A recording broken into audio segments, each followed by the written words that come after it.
Hey guys, welcome back to new video. Guys, सबसे पहले बता दूं कि मेरा नाम राजेंद्र कुमार है। मैं खुद इस डिपार्टमेंट में यानी कि डाक विभाग में जो है जीडीएस बीपीएम पोस्ट पर यानी ब्रांच पोस्ट मास्टर पोस्ट पर जो है मैं सिलेक्टेड हूं। और जो भी आप लोगों को इन्फॉर्मेशन देता हूं बिल्कुल ऑथेंटिक होती है और अपने अनुभव के आधार पर देता हूं, क्योंकि मैं खुद जो है इस डिपार्टमेंट में पिछले 10 महीने से काम कर रहा हूँ लगातार। तो आप लोगों को जो है जो भी इन्फॉर्मेशन दूंगा बिल्कुल ऑथेंटिक होगी। तो आज की जो हमारी वीडियो है इसमें हम लोग डिस्कस करेंगे कि जीडीएस टू एमटीएस जुलाई 2024 वाली जो वैकेंसी निकली हुई है उस वैकेंसी के लिए, या फिर GDS to postman mail guard, GDS to MTS जो आपका जो है वैकेंसी निकला हुआ है उसका जो फॉर्म है वो जो है कैसे फिलअप करना है।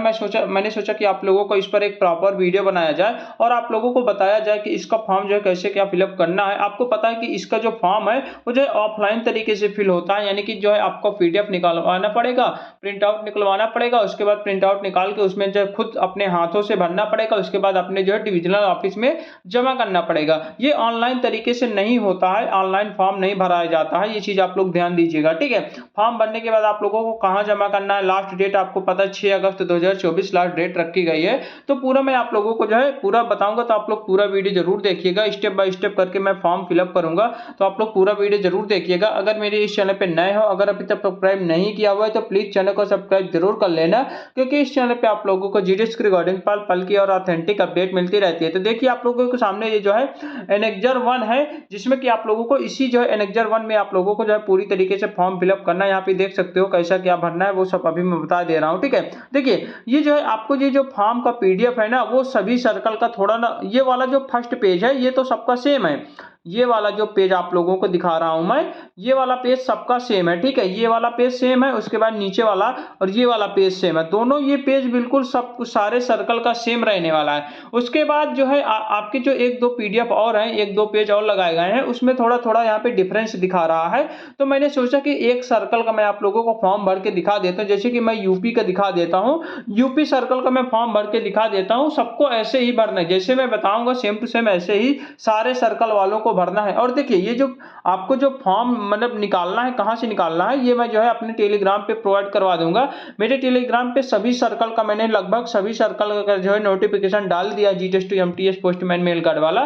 तो वहां से आप लोग सभी सर्कल का, जो भी सर्कल में आप लोग अप्लाई करना चाहते हो उस सर्कल का आप लोग जो है नोटिफिकेशन डाउनलोड कर लीजिएगा। उसी नोटिफिकेशन में आपको जो है ये वाला सब कुछ मिल जाएगा, और जिस सर्कल में अप्लाई कीजिएगा उसी सर्कल के नोटिफिकेशन वाला जो पीडीएफ है उसी को आप लोग प्रिंट आउट निकाल के उसी को भर के उसी को जमा करना है। ये चीज ध्यान देना, ठीक है। तो मैं यूपी का भरने वाला हूं, तो यूपी का आप लोगों को चल के सीधे दिखाता हूं, ठीक है।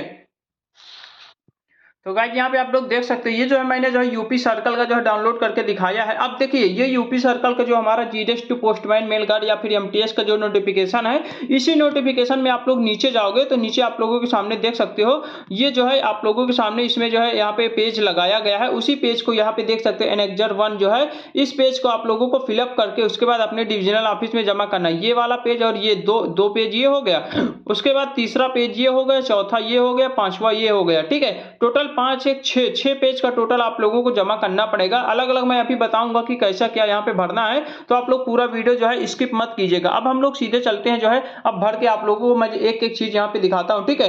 तो देखिए इसमें जो है सबसे पहले आपको एक फोटो चिपकाना है, जो कि यहाँ पे जो है आपको जो है फोटो चिपका देना है, ठीक है। अपना फोटो चिपका देना है। उसके बाद यहाँ पे देखिए अब जो है, देखिए यहाँ पे साफ साफ दिया हुआ है नोट की all particular shall be filled up in block letter. कहने का मतलब ये है कि जो भी आप लोगों को इन्फॉर्मेशन यहाँ पे भरना है सभी को जो है ब्लॉक लेटर में यानी कि कैपिटल लेटर में आप लोगों को भरना है, ठीक है।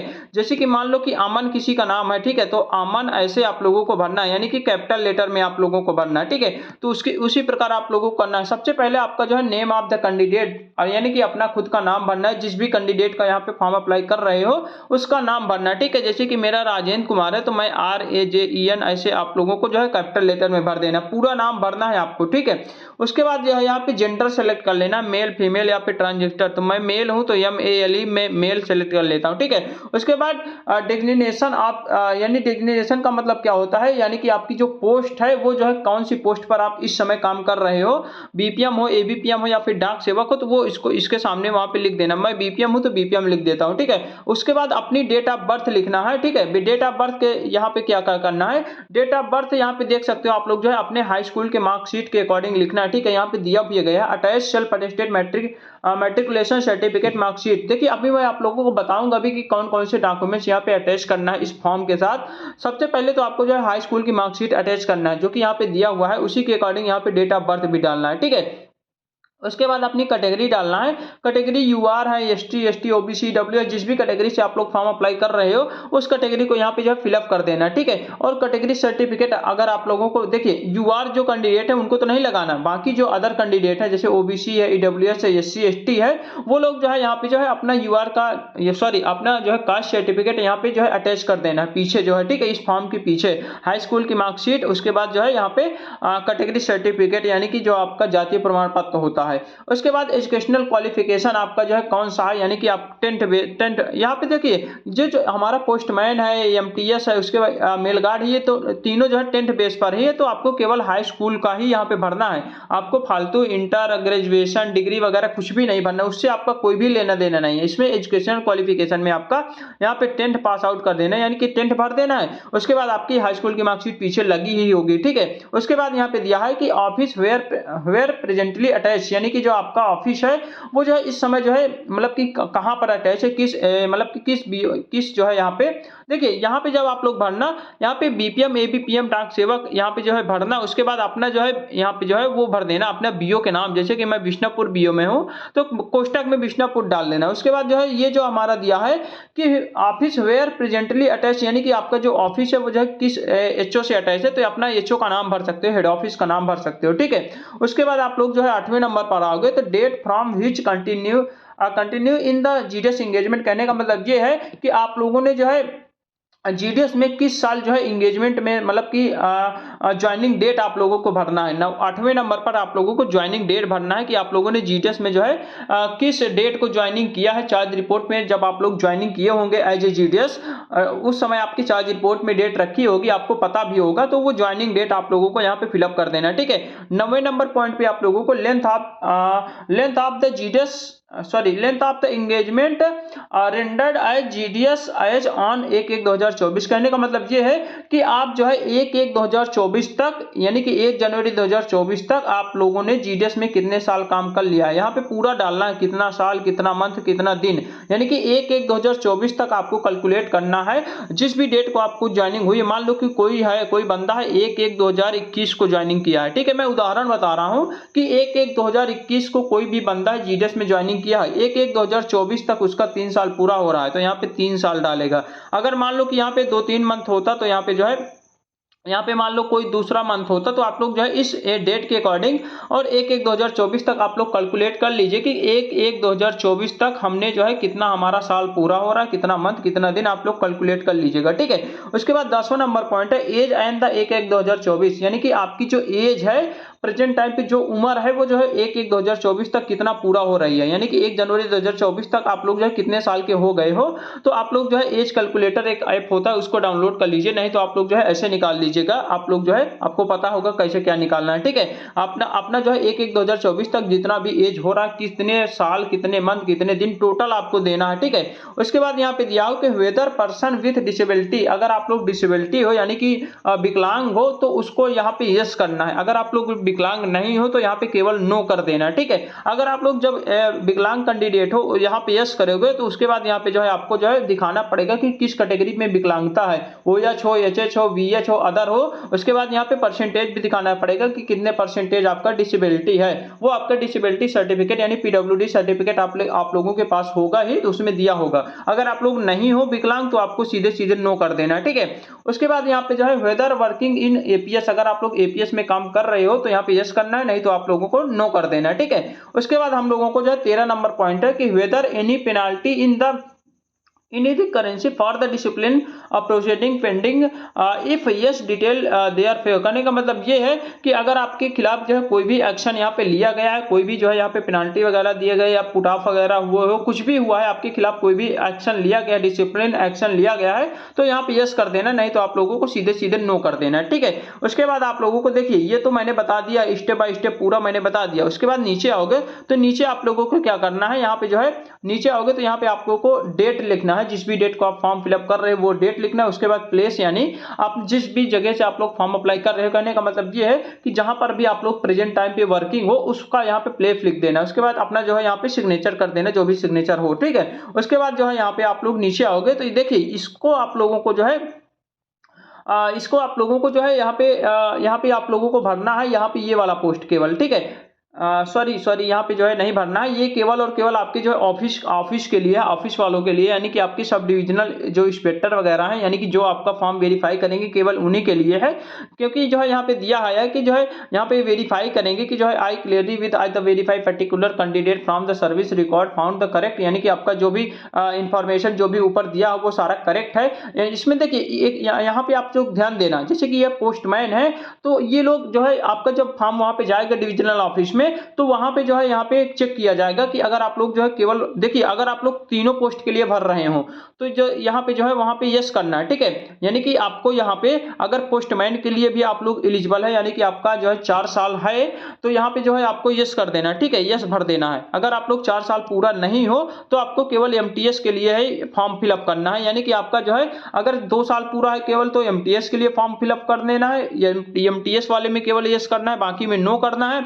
अगर आप लोग जो तीनों पोस्ट के लिए अप्लाई कर रहे हो तो तीनों में यस कर देना, ठीक है। उसके बाद क्या करेंगे कि ये जो हमारे डिवीजन वाले हैं उसको जो है यहाँ पे वेरीफाई करेंगे कि जो है ये जो पोस्टमैन के लिए फॉर्म अप्लाई किया है क्या ये जो रिकमेंडेड है या फिर नहीं है, वो लोग यस या नो यहाँ पे करेंगे। पोस्टमैन के लिए एलिजिबल है या फिर नहीं है, मेल गार्ड के लिए एलिजिबल है या फिर नहीं है, एमटीएस के लिए एलिजिबल है या फिर नहीं है, तो वो लोग डिवीजन वाले यहाँ पे जो है करेंगे, ठीक है। यहाँ पे आप लोगों को केवल यस या नो भरना है, ये डिवीजन वाले करेंगे, वहां पे जो है रिकमेंडेड करेंगे, ठीक है। उसके बाद यहाँ पे जो है ये सब जो है डिवीजन का है, यहाँ पे डिवीजन सिग्नेचर ऑफ डिविजनल या फिर unit head with the designation stamp, यानी कि ये जो डिवीजन वालों का काम है, इसमें आप लोगों को कुछ भी नहीं करना, ठीक है। तो ये आप लोगों को मैंने बताया कि ऐसे ऐसे भरना है। उसके बाद नीचे आओगे तो नीचे अगर आप लोग आओगे तो देखिए यहीं से आप लोगों का मेन जो आप लोगों का काम है यहीं से स्टार्ट होता है। ऊपर तो आप लोग आराम से भर लोगे, यहीं से आप लोगों का जो मेन खेला स्टार्ट हो जाता है, ठीक है। तो यहाँ पे देखिए आप लोगों के सामने मैं बता देता हूँ, यहाँ पे आप लोगों को option of the post select कर लेना है,